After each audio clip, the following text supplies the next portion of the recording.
It is not an overstatement to say that skipping leveling the main character in the Electro form is a huge mistake, because it is. This character is insane now and will get even better later. We're gonna go over that in its entirety, guys. Welcome to the channel. How are you doing? We're going over the Electro main character here and why you need to put effort into leveling it.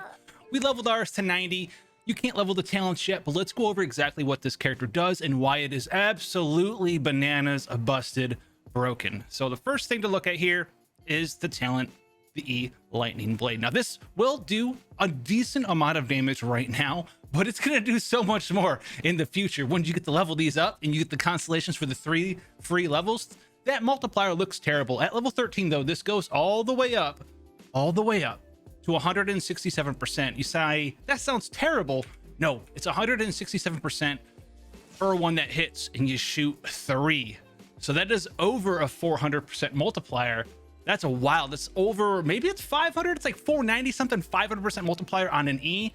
Amazing, amazing. But that's not the only reason why it's good. No, it's a support skill of all things. So what this does do is we hit an enemy, you're gonna drop these little jewels down, right? The abundance amulets. We love these amulets. And what this does is it's going to give a flat energy to who picks them up and also increase their elemental, excuse me, energy, not elemental, energy recharge rate for their elemental burst. So initially you can make 2 amulets per use of this skill, but that will go up later, but we'll cover all of the reasons why that gets better later on. And this skill, if you somehow use it again before the abundance amulets go away, I'm looking at you, Sacrificial Sword, which we're also going to talk about at the very end of the video, all those amulets go away. So you can produce up to 2 of them right now, and it looks a little bit something like this. And using them, right, you see them there, they're going to increase my energy recharge. Right now my energy recharge is 177%. Let's pick both these up. Sleepy Girl, we go up to 214%. So they stack, which is a huge thing. And it also gives you flat energy, which is amazing. But on top of that, as you level it up, not only does the damage of the skill go up, but you will go up from 3 flat energy to 4 flat energy. The recharge percent doesn't change from leveling the talent. It will change in other ways, which we'll touch on, but you'll get 4 flat energy, and this also gets buffed up later on. Can't believe that. So this skill is insane. It's going to allow you to do so many things, and she's going to be, or the main character, I guess, mine's a she, is going to be an insane support character in sub DPS at the same time. So let's touch on the elemental burst while we're down here as well. This bad boy is Xingqiu elemental burst, but the Electro version. So what this does do, you activate it, it does a small amount of activation damage, and then it's going to act just like Xingqiu's elemental burst does, where whoever is the active character is going to do additional damage. Now the multiplier here looks very tiny, but once again, once you leveled up to 13, you'll get 69 nice damage per hit, and it can hit every 0.5 seconds. So it's got a 12-second duration. If you're doing it over and over and over, 100% uptime, that means you hit 24 times, 2 times a second. So 24 hits at 69% multiplier. That is quite a lot, and it also just is just the tip of the iceberg, and it gets even better than that later on. So the energy recharge here, 0.8, it goes up to 1. The energy regeneration is whoever is the active character with this thing activated is going to be doing and receiving bonus energy for free. Now you can see right here, these little like 3 things, that's your like skill activation. I have this activated, and you can see Eula's burst is barely moving up as we go on, just auto attacking, and we got that energy recharge going. You know, we're doing good stuff. We're having fun out here.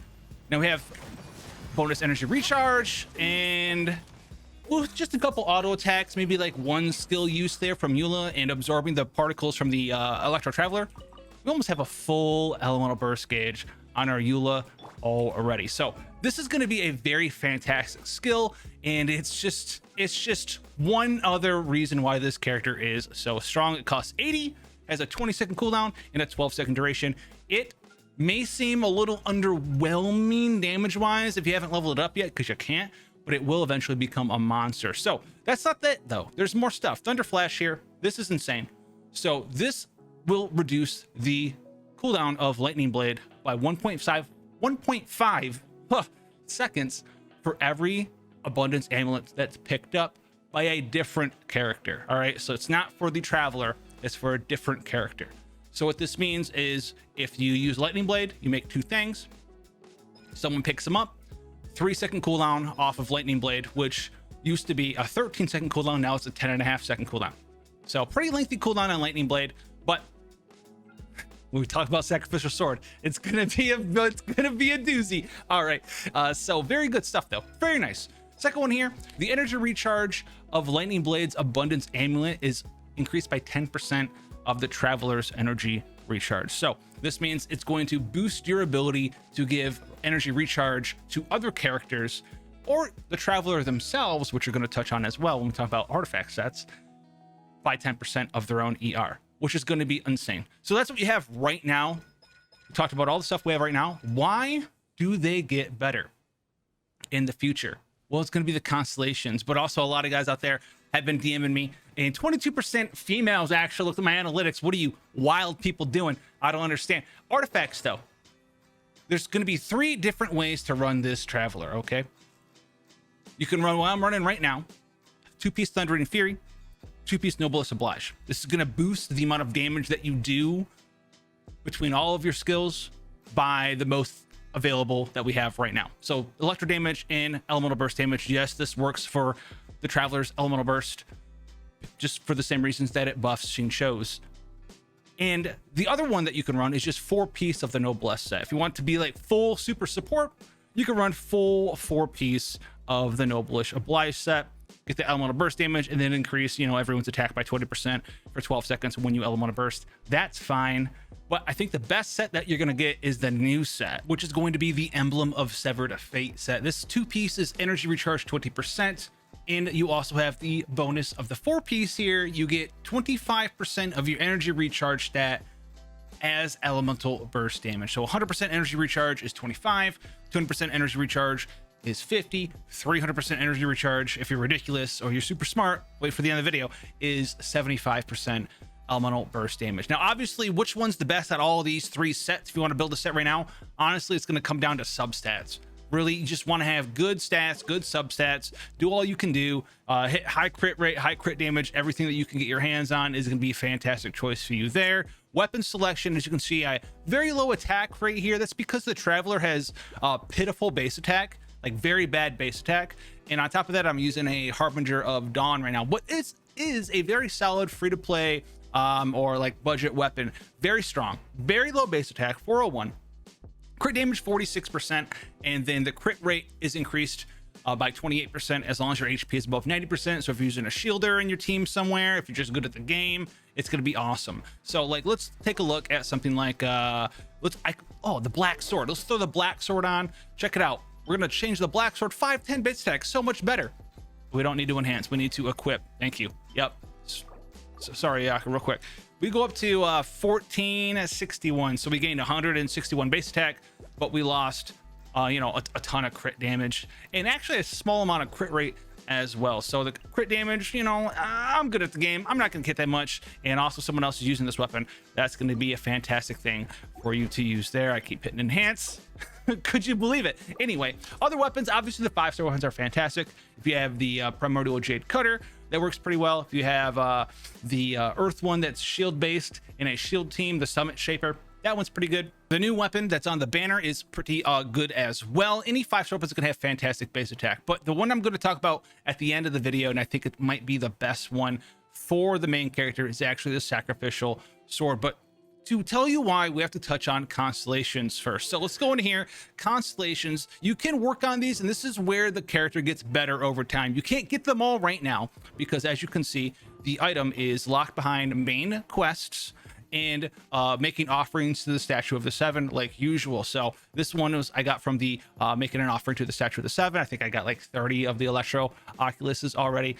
So that's where I got that one from. I haven't gotten any from the main quest, so I'm assuming, you know, later on more main quests will be released and you'll start getting the ability to get like C6. So the first one here is buffing our amulets up. We love to see it. So this gives you 3 amulets now instead of 2.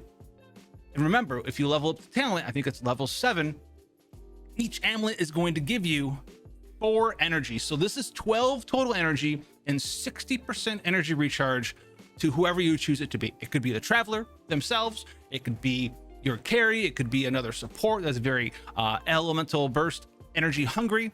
It's a fantastic constellation. The second one here is going to be very nice as well. When you use Bellowing Thunder, right, her elemental burst, when it does damage, it's going to decrease the opponent's electro resistance by 15% for 8 seconds. So further boosting their own sub DPS capabilities. Maybe you're running like an electro charge team, so you have like a beta or official with you, gonna boost their damage too. And because you're an electro charge team, it's gonna be boosting swirl, because using swirl, because remember, if you're swirling electro, the swirl actually is electro damage and uses the electro resistance, so you're boosting that damage. And that's going to be a fun time for you. So another fantastic constellation. C3, as always, is boosting one of their skills. This one's the elemental burst by 3 levels for free. And then we get into Wild Town. C4 is Wild Town City. So when a character obtains an abundance amulet generated by a lightning blade, if this character's energy is less than 35%, the energy restored by the abundance amulet is increased by 100%. So remember, you level up your talent to 7, it's 4 energy flat. You make 3 now. If you're sub 35%, 1 amulet gives you 8 energy.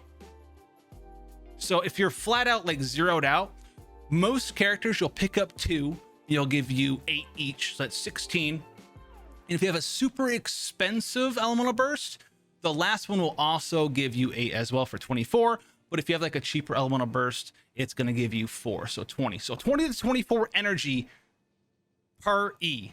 So you see why Sacrificial Sword might be insane, even with that downside of, remember, if you use your E when particles are still out or the amulets are still out, you evaporate your amulets.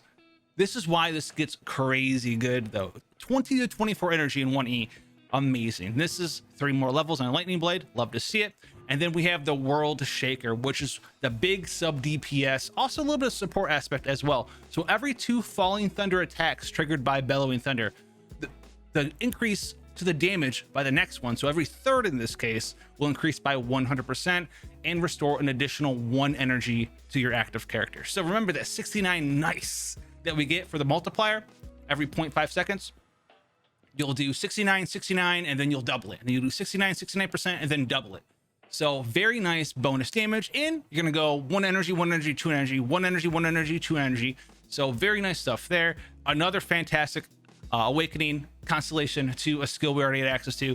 This is where the full Monty, really it's the C4 where this character gets broken. This is really good and really nice, but the C4 is what sets this character apart. You can put her, him, whatever, the Traveler in any party, even if you just have them in there, for an elemental burst generating machine. Now let's talk about Sacrificial Sword, because remember, Lightning Blade, if you use the skill while the amulets are still out, they go away.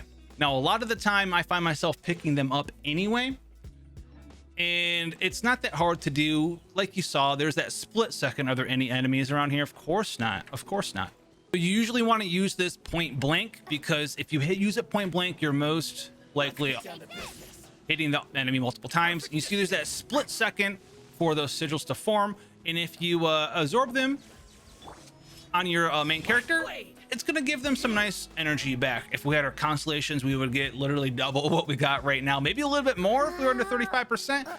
Stop stretching. It's the one downside of using something like the Sacrificial Sword, because you're going to get that instant recast, but you can't recast it instantly. You're gonna have to wait for someone to absorb it, swap out, swap back in, maybe have the Traveler absorb them themselves, and then you're gonna get that reduction of your elemental skill. The plus side here for this though is that because you shoot out 3 different things, each one of those has the chance to reset.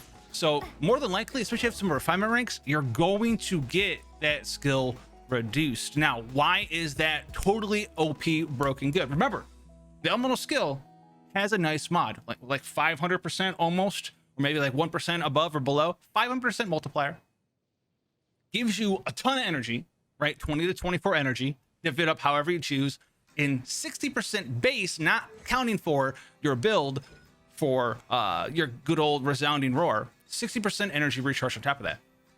So that on its own is going to be fantastic. Where it's going to be super good is if you're using that new energy recharge set, the Emblem of Severed Fate. because you don't really want to build for 300% energy recharge. You just don't. It's just not that good. It's not that good to build for 300% energy recharge, because you're sacrificing attack percent, you're sacrificing crit chance, you're sacrificing crit damage. You're a sub DPS. You can't build for 300%, but you can build for 180, 200%. And what you do with the Sacrificial Sword build, we have 200% energy recharge. So what you go ahead and do is, guess what? Boom, you use your E, do 500 damage, and then eat up your own sigils to gain 20 flat energy recharge per Jade. But remember, you have 200 energy recharge, so you're gonna increase that flat by an additional 10% of your energy recharge, which 10% of 200 is another 20. So you're gonna get more than enough energy recharge to max it out at 300%. You're going to get 120% energy recharge. Should go over the cap by like 20%. Should have like a 190, 195% energy recharge build. And what you'll do afterwards, you'll E, pick up your own stuff, E again, take a step back, pop your elemental burst, and your elemental burst will get 75% bonus damage. You're going to be building her just like you build a Xingqiu, your main character, your traveler, just like Xingqiu. And that's where the banana sandwich picture comes together. You're building the traveler just like Xingqiu, high optimized ones. You want to have energy recharge to facilitate their own gameplay and their own game style. They want to be there to elemental burst battery all your other characters. Using Sacrificial Sword is going to allow you to elemental burst battery yourself and then boost your elemental burst damage and still battery other people all at the same time. So that set is going to be banana sandwich good for the traveler. I cannot wait to be able to make a gameplay like expose on the most broken characters. I've been using them as like a sub DPS Electro mini battery right now in Electro charge team, and it's fantastic, guys. If you guys want to see more stuff on Genshin, you know what to do. Hit that sub button, and I'll see you guys in the next one.